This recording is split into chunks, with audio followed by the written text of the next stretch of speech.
ইরানের বিরুদ্ধে পারমাণবিক বোমা বানানোর অভিযোগ তুলে দেশটিতে হামলা করেছে ইসরায়েল। তবে বহু আগে থেকে ইসরায়েল একের পর এক ইরানি পরমাণু বিজ্ঞানীদের হত্যা করে আসছে। আসলে কি শান্তিপূর্ণ পরমাণু কর্মসূচির নামে পারমাণবিক বোমা বানাচ্ছিল ইরান? বিশ্ব গণমাধ্যমে থেকে তারই বিশ্লেষণ তুলে ধরছেন আরাফাত সিদ্দিকী।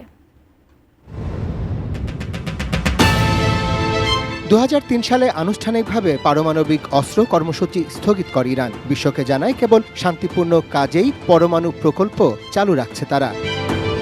তবে 2009 সালে প্রধানমন্ত্রী হওয়ার পর থেকেই বারবার ইরানের বিরুদ্ধে পারমাণবিক বোমা তৈরির অভিযোগ আনতে থাকেন ইসরায়েলের প্রধানমন্ত্রী বেনিয়ামিন নেতানিয়াহু। সম্প্রতি ইরানে অতর্কিত বিমান ও বোমা হামলা চালিয়ে দেশটির শীর্ষ সামরিক কর্মকর্তা ছাড়াও অন্তত 6 জন পরমাণু বিজ্ঞানীকে হত্যা করেছে ইসরায়েল। কিন্তু গেল মার্চেই যুক্তরাষ্ট্রের জাতীয় গোয়েন্দা সংস্থার পরিচালক তুলসী গ্যাবার্ড স্পষ্ট জানিয়েছিলেন ইরান পারমাণবিক বোমা তৈরির কোনো কর্মসূচি শুরু করেনি।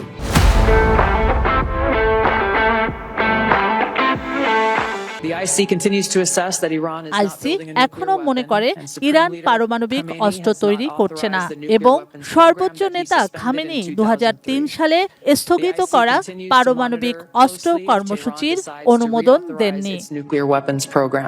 সম্প্রতি জাতিসংঘের আন্তর্জাতিক পরমাণু শক্তি সংস্থা IAEA এর মহাপরিচালক রাফায়েল গ্রোসি সংবাদ সংস্থা আল জাজিরাকে দেয়া সাক্ষাৎকারে তুলসী গ্যাবার্ডের সেই কথার পুনরাবৃত্তি করলেন। We did not find in Iran elements to indicate that there is an active, systematic plan to build a nuclear weapon. ইরানে পারমাণবিক অস্ত্র তৈরির কোনো সক্রিয় পদ্ধতিগত পরিকল্পনা রয়েছে এমন কোনো উপাদান আমরা পাইনি। ইরানে রেডিয়েশন পর্যবেক্ষণ করার সক্ষমতা আমাদের রয়েছে।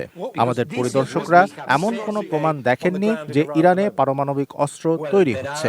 There are radiation monitoring systems to which we have access, not only Iranian but also international. এর আগে IAEA এর সবশেষ রিপোর্ট অনুযায়ী ইরানে 60% বিশুদ্ধ 408 কেজি ইউরেনিয়াম মজুদ রয়েছে। এই ইউরেনিয়াম পারমাণবিক ও হাইড্রোজেন বোমা তৈরির অন্যতম উপকরণ হলেও তার জন্য অন্তত 90% বিশুদ্ধতার প্রয়োজন, যার কোনো অস্তিত্ব ইরানে পাওয়া যায়নি।